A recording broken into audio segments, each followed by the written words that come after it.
Comment faire des pommes paille parfaites et croustillantes dans la friteuse à air? Pour commencer, j'ai 500 g de pommes de terre déjà épluchées et je vais utiliser cet éplucheur. Je vais couper les pommes de terre en fines lamelles comme ceci. Il est important qu'elles aient une épaisseur uniforme pour une cuisson homogène. Répétez ce processus avec toutes les pommes de terre jusqu'à obtenir des lamelles fines. À la fin, elles devraient ressembler à cela, de fins bâtonnets uniformes. Maintenant, je vais les placer dans un récipient pour continuer avec l'étape suivante. Je vais laver les pommes de terre sous l'eau courante pour éliminer tout l'amidon, ce qui est essentiel pour qu'elles deviennent plus croustillantes. J'ai lavé toutes les pommes de terre en m'assurant qu'elles soient bien rincées afin d'éliminer tout résidu d'amidon. Maintenant, je vais les étaler sur un torchon propre et sec comme celui-ci. Cela aidera à absorber toute l'humidité. J'étale bien les lamelles pour qu'elles soient séparées et séchotent complètement. Maintenant, je vais ajouter un peu d'huile d'olive par-dessus. Je mélange bien pour que toutes les lamelles soient uniformément enrobées d'huile.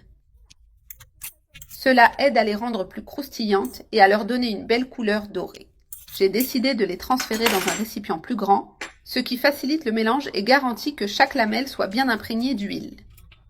Après les avoir mélangées, je prends une portion et je la répartis dans le panier de la friteuse à air. Il est important de ne pas en mettre trop à la fois pour éviter qu'elle ne ramollisse.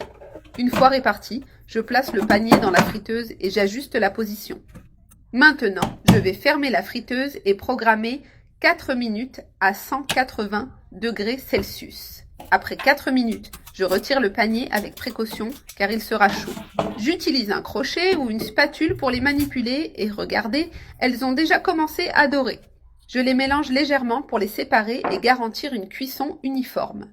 Je continuerai à mettre des portions dans la friteuse, en mélangeant de temps en temps pour obtenir le meilleur résultat. Je répéterai ce processus par intervalle de 4 minutes jusqu'à ce que les pommes de terre soient complètement dorées et bien sèches. Je referme et les laisse cuire encore 4 minutes. Une fois le temps écoulé, je sors les pommes paille de la friteuse et je les mélange à nouveau pour les séparer. Avec patience, je continuerai à cuire toute la quantité en mélangeant occasionnellement. Regardez cette texture incroyable, bien dorée et super croustillante. Elles sont vraiment spectaculaires.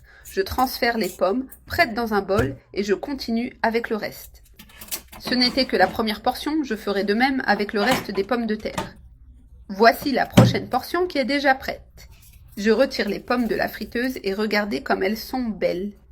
Je referme pour cuire une autre portion et j'observe comment les pommes sont parfaites. Pour finir, j'ajoute une pincée de sel qui rehausse encore plus la saveur. Ces pommes paille s'accordent parfaitement avec une grande variété de plats.